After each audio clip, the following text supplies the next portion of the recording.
What's up, everybody? Back again with another video. Just move along with the engine here. Went ahead and got the old bearings out. Put new bearings and put new seal in. So basically, what I got here is, you see, I got, let's see, a couple stacks of wood here, drilled a hole right down through the middle. That way I can set, the engine and the transmission down in there,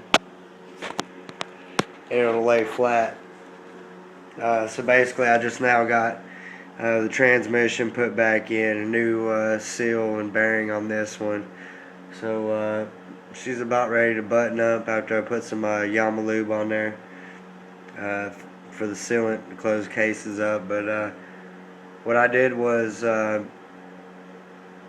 basically, when I got the cases apart, I just had a tap on it with a rubber mallet around the sides and got it free, and it came right off. It looked just like this whenever I took it apart. I took the transmission out and I flipped it over so that this shaft was pointing down in the hole right there, and I took that piece of wood right there and put it on top of the crank, and my trusty mallet here, and hit it about 3 or 4 good times. Crank came out, and what I used to get the bearings out is a 27 millimeter socket, and basically what that'll do is it'll sit right there on the inner race, but you'll do it from the opposite side, of course, and use your hammer, knock it out. It only takes like 3 good swings and it'll come out. And so once you get done with that, you clean everything up, and I took the bearings and I put them in the freezer last night for almost 24 hours. And I took this bottle of MAP gas here, and I just went around the edges, for about 45 seconds or so. You can get a rag with water and squeeze it on there, and if it's boiling, it's ready to put the bearings in. So basically, I just brought them out from the freezer and slid them right on in. I mean, it was no effort to it, just fell in.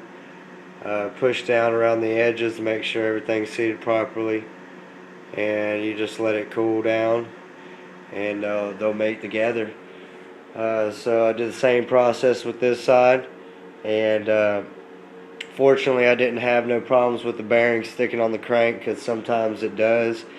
It'll stick on the clutch side, and it's happened to me every single time I've rebuilt my blasters. But I basically made a bearing puller. They make one, a Tusk bearing puller. But I'm not one to buy stuff if I can make it. But basically, you're down. Where's it at? Right here. This also for a blaster, that'll split the cases, but I'm not going to take it apart. I'm just going to screw that on top for right now, just to give you an idea.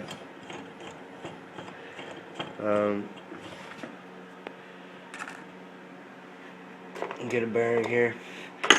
So basically what I would do is open these up, and I would slide it enough to where it would fit over the bearing and the crankshaft, and that would be sitting right there with the crank sticking up through here. And so what I would do is I would end up turning this with an impact, and that would hit the crankshaft, and what it would do is push down on the crank, and it would be pulling up on this base here, and it'll separate that bearing from the crank. So this is something you can make if that's something you'd like to make. You can message me if you have any questions about it or whatnot. Something simple you can do